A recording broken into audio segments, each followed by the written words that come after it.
வெற்றிலை வராகித் தாயின் வெற்றி வாக்கு இது. என் தங்கமே, நீ தினமும் என்னிடம் செய்யும் பிரார்த்தனையை உன் அன்னையான நான் கேட்டுக்கொண்டுதான் இருக்கிறேன். அதற்கான பலனை இந்த செவ்வாய்க்கிழமையன்று உனக்கு நான் தருகிறேன். அதை நடத்தி தர வேண்டிய பொறுப்பு உன் அன்னையான என்னுடையது. மரங்கள் வளர்ந்து இலைகளால், காய்களால், கனிகளால், பூக்களால் இருக்கும் மரத்தை ரசிக்க யாருக்குத்தான் பிடிக்காமல் இருக்கும்?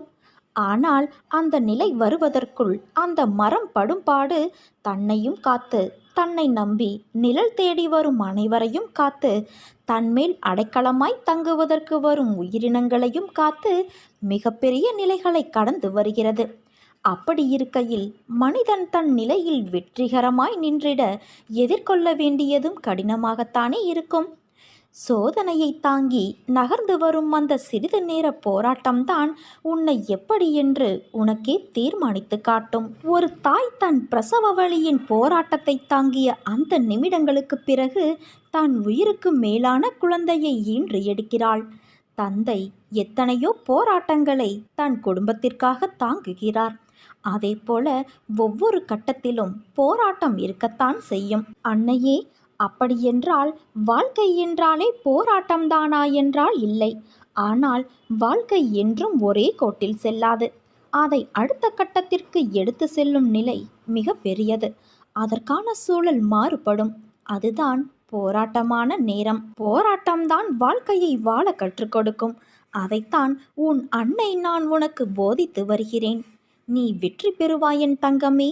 இந்த போராட்டத்தில் நிச்சயம் நீ வெற்றி பெறுவாய். அப்படி நீ வெற்றியடைந்து விட்டால் அடுத்து போராட்டம் இல்லையா என்றுதானே உன் கேள்வி. உன்னுடைய வாழ்க்கை அடுத்த கட்டத்திற்கு எப்பொழுதெல்லாம் செல்கிறதோ அப்பொழுதெல்லாம் போராட்டம் தொடரும்.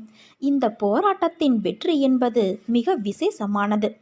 எதனால் என்றால் உன் வாழ்க்கைக்கான முதல் தளமே போராட்டம்தான். நீ இப்போது எதிர்கொள்வது அதில் வெற்றி பெற்றால் பக்குவம் என்ற பொக்கிஷமாக மாறும். அதனால்தான் கூறுகிறேன், நீ என் பரிபூரண அருளும் ஆசீர்வாதமும் அன்பும் பெற்ற என் செல்ல பிள்ளை. நீ உன்னை என் இருதயத்தில் சுமந்து அரவணைப்பேன் என் தங்கமே. நான் சும்மா உட்கார்ந்திருக்கிறேன் என்று நீ நினைக்கிறாயா?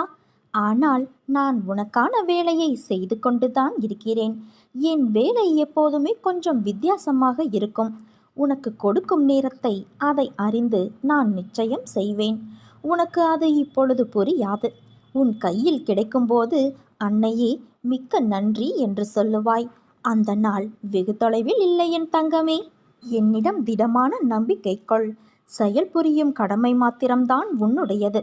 பலனை அளிப்பவள் எல்லாம் வல்ல உன் அன்னையான நான். என் தங்கமே, உன் வாழ்வில் இதற்கு மேலும் நல்ல நிலைமைகள் உள்ளது. இன்னும் பல அற்புதங்களை உன் வாழ்வில் நீ காணத்தான் போகின்றாய். பல அற்புதங்கள் உன் வாழ்வில் நடக்கத்தான் போகிறது. இப்போது இருக்கும் எதுவும் நிரந்தரமல்ல குழந்தையே. என்னை வழிபட ஆரம்பித்து எத்தனை நல்ல வினைகளை நீ செய்துள்ளாய். அவையெல்லாம் நிச்சயமாக பலன் தரும். உன்னை நான் பாதுகாத்து கொண்டே வருகிறேன். உனக்கான சூழலை அமைத்து தருகிறேன். நல்லது நிச்சயம் உன் வாழ்வில் நடக்கும். நீ நிச்சயமாக மகிழத்தான் போகிறாய். உன் அன்னை நான் இருக்க பயம் ஏன் உனக்கு? பலமுறை நீ உன் சக்தியை உணராமல் ஒரே இடத்தில் அமர்ந்து கொண்டு பழக்கப்பட்ட வேலைகளை மட்டுமே நம்மால் முடியும் என்று கருதி செய்து வருகிறாய். நீ சாதிக்கக்கூடியவை எண்ணற்றவை, முடிவற்றவை. வாழ்க்கையில் எப்போதும் திருப்பு முனைகள் அவசியம். அவை இல்லாவிட்டால் வாழ்க்கை சுவாரஸ்யமில்லாமல் போய்விடும். தடைகள் வர வேண்டும். அவற்றை மீறி கடந்து செல்ல வேண்டும், வெல்ல வேண்டும். இல்லாவிட்டால் செக்கு மாடு போல ஒரே இடத்தில் நீ உழன்று கொண்டு இருப்பாய். அதனால்தான் பலருக்கு வாழ்க்கை ஒரு உற்சாகமான மனநிறைவானதாக இல்லாமல் மிக சாதாரணமாக கழிந்து விடுகிறது. பண்புகளில் முதலிடம் வகிப்பது கோபம். அந்த கோபம் கொள்ளாமல் அனைவரையும் அன்பால் அணைத்தலே வேண்டும். சாதித்து காட்ட வேண்டும் என்ற தனியாத வேகமும் தளராத உழைப்பும் கல்வியும் செல்வமும் வாய்க்க பெற்றிருந்த ஒருவரால் சமுதாயத்தில் உயர்ந்த மனிதராக உருவாக முடியவில்லை என்றால் அவரிடம் அன்பு இல்லை என்று அர்த்தம். செல்வம், கல்வி, உழைப்பு அனைத்தும் இருந்தும் அவரிடம் அன்பு, நிதானம், அரவணைக்கும் தன்மை மூன்றும் இல்லாமல் இருந்தால் அவரால் வாழ்வில் வெற்றி பெற முடியாது. வசதி வாய்ப்புகள் மட்டுமே ஒருவரை வாழ்வாங்கு வாழும் நிலையில் வைத்துவிடாது. மற்றவர்களிடம் அன்பாக இருந்தால்தான் வெற்றி தேடி வரும். அன்பு உள்ளம் இருந்தால் நம் வாழ்வில் வெற்றியும் தேவையான வசதிகளும் தானாகவே வந்துவிடும். அன்பு மனம் கொண்டவர்களே மனிதர்கள் ஆவார்கள். என் வார்த்தைகள் மீது நம்பிக்கை வைத்து செயல்படு. கவலைப்படாதே. உன் அன்னையான நான் உன்னோடுதானே இருக்கிறேன். ஒன்றை மட்டும் புரிந்து கொள். உனக்கு அறிவுரை சொல்பவர்கள் உன்னோடு இருப்பது இல்லை. அப்படி இருப்பவர்கள் விலகி செல்லவும் தயங்குவது இல்லை. நீ நன்றாக இருந்தால் மட்டுமே இந்த உலகமும் உறவுகளும் உன்னை நேசிக்கும். சற்று தளர்ந்து போனால் உன்னை ஏசும். இதுதான் வாழ்க்கை. இனிதான் உன் பயணம் தொடங்கப் போகிறது. மனம் தளராமல் உன் பயணத்தை தொடங்கு. எதுவாக இருந்தாலும் அதை ஏற்றுக்கொள். எப்பேற்பட்ட கஷ்டங்கள் வந்தாலும் அதை மகிழ்ச்சியோடு ஏற்றுக்கொள். உனக்கு வேண்டிய உதவிகள் செய்ய நான் ஒருவன் மட்டுமே கடமைப்பட்டு இருக்கிறேன். இந்த மாயை நிறைந்த உலகத்தில் நீ காண்பது, கேட்பது, பழகுவது அனைத்தும் மாயை. நேரம் கடந்து போனால் அனைத்தும் உன்னை விட்டு விலகி போய்விடும். நீதான் தன்னம்பிக்கை, தைரியத்தோடு வாழ வேண்டும். எவரை பற்றியும் கவலைப்படாமல் நீ வாழும் வாழ்க்கைக்கு மதிப்பு வரும்படி வாழ பழகிக்கொள். தூற்றுபவர்கள் தூற்றட்டும். நான் உன்னோடு இருக்கும் வரை எதற்கும் எந்த சூழ்நிலையிலும் கலங்காதே என் குழந்தையே. உன் அன்னையான நான் உன்னை உயர்த்தி அழகு பார்க்க போகிறேன். உன்னை பாதுகாப்பது என் கடமை. உன்னோடு நான் இருக்கிறேன். எதை செய்ய நினைத்தாலும் என்னை நினைத்து செயல்படு. அனைத்தும் நான் பார்த்துக்கொள்கிறேன். உன் வாழ்க்கை மகிழ்ச்சியாகவும் மனதில் அமைதியும் நினைத்தவைகள் யாவும் நிறைவேறவும் மனமாற என்னை வணங்கி ஓம் வராகி தாயே என்று நீ மனதார பதிவிடு. என் அருள் உனக்கு நிச்சயம் கிடைக்கும். ஐஸ்வர்யம் நிலைத்திட உன் அன்னை நான் பொறுப்பு. நீ எந்த அளவு என் மீது நம்பிக்கை வைத்திருந்தாயோ அந்த அளவிற்கு உன் வாழ்வில் உள்ள தடைகள் நீக்கப்பட்டுவிட்டன. சிலவற்றை நீயே உணர்ந்திருப்பாய். உனக்காக சில விஷயங்கள் மாற்றப்பட்டு இருப்பதை உன்னால் காண முடியும். என் பிள்ளையே, உன் முழு நம்பிக்கையே இதற்கு காரணம். பல தடைகளாக இருந்தவைகள் நீங்கப் போகிறது. உன் வாழ்க்கை பயணம் வேகம் எடுக்கப் போகிறது. எண்ணத்தில் நிதானம் இருக்கட்டும். எல்லாம் ஜெயமாகும்.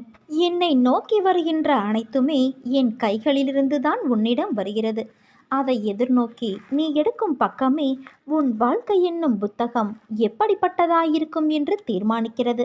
அந்த புத்தகம் குறிக்கின்ற முக்கியமான காலம் நிகழ்காலம் மட்டும்தான். அதை எழுத உனக்கு எழுதுகோலாய் உன் அன்னை நான் இருப்பேன். உன் இறந்த காலத்தில் 1000 விஷயங்கள் நல்லதாகவும் கெட்டதாகவும் இருக்கும். அது உன் தவறு இல்லை. உனக்கான என்ன தீர்மானிக்கப்பட்டதோ அதைத்தான் நீ அனுபவிக்கின்றாய். அதனால் முடிந்தது முடிந்துவிட்டது. அதை நோக்கி தேவையில்லாத ஞாபகத்தில் நீ பயணிக்காதே. எதிர்காலம் நீ தீர்மானிப்பது இல்லை. நிகழ்கால புத்தகத்தை நான் உனக்கு எழுதுகின்றேன். நீ பயப்படாதே. உன்னிடம் இதயம் என்ற மிகப்பெரிய சொத்து இருக்கிறது. அதை ஒரு நிலைப்படுத்து. மலர்கள் அழகாக இருக்கும்.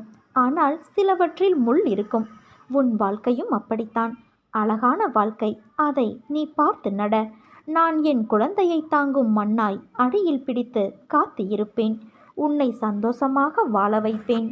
நீயாக ஒரு கற்பனை கதையை உருவாக்கி நடந்ததை பற்றி வீணாக யோசித்து உன்னுள் இருக்கும் அமைதியை கெடுத்து கொள்ளாதே. உனக்கான நேரம் சரியில்லாமல் இருக்கலாம். ஆனால் உன் அன்னையான நான் இருக்கையில் உன் வாழ்க்கைக்கான நேரத்தை நானே கவனித்துக் கொள்வேன். உன்னை ஒருபோதும் கவலைப்பட விட மாட்டேன்.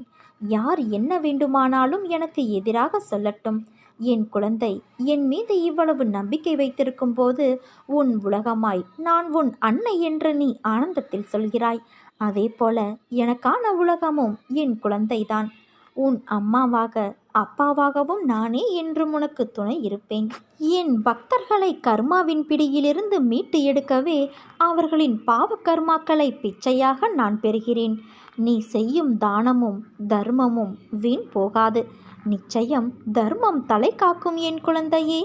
உன் வாழ்வில் இன்று முதல் உனக்கான காலத்தை நீ தொட்டு விட்டாய். நீ கஷ்டப்பட்ட எல்லாவற்றிற்கும் உனக்கான நியாயத்தை நான் வழங்குவேன். உன்னை எப்போதும் என் நெஞ்சில் சுமக்கின்றேன். இன்று உனக்கான நல்ல செய்தியை நான் பரிசளித்தேன். இனி தொடர்ந்து மேலும் உனக்கான நல்ல செய்தி வரும். நீ தளராதே. மற்றவர்கள் உன்னை வசைப்பாடினாலும் நீ கலங்காதே. யாரை பற்றியும் பேசாதே. உன் கோபத்தை குறைத்துக்கொள் குழந்தையே. உன் சூழ்நிலைகளை மாற்றி நான் அமைப்பேன். உனக்கான வெற்றி பாதையில் நீ முதல் அச்சை என்று பதித்து விட்டாய். விரைவில் அதில் ஓவியமாய் பயணிப்பாய். இன்று நீ கண்ணீர் மல்க என் முன் நின்றாயல்லவா? என் பிரச்சனைகளுக்கு விடிவு காலம் இல்லையா என்று கேட்டாயல்லவா? அதற்கு நான் உனக்கு இன்று முதல் நேர்முகமாக பதிலளிக்க ஆரம்பித்து விட்டேன். உனக்கு நிச்சயம் நல்லது நடக்கும். வெற்றி பாதையில் நீ நடை போடுவாய். உன்னை விட்டு நான் விலகுவதும் இல்லை, விலகி போகும்படி நான் செய்வதும் இல்லை. என் அருளும் ஆசையும் உனக்கு எப்போதும் உண்டு. கோபம், வருத்தம், கவலை, மனக்கசப்பு இவற்றிற்கு எல்லாம் ஒருபோதும் நீ வடிவம் கொடுக்காதே. அதை வளர்த்து கொண்டும் போகாதே. உன்னுடைய உண்மையான குணம் என்ன என்பதையே அது உருக்குலைய செய்துவிடும். சிறிது காலம் அமைதி கொள். காலம் தகுந்த தீர்ப்பை தரும்.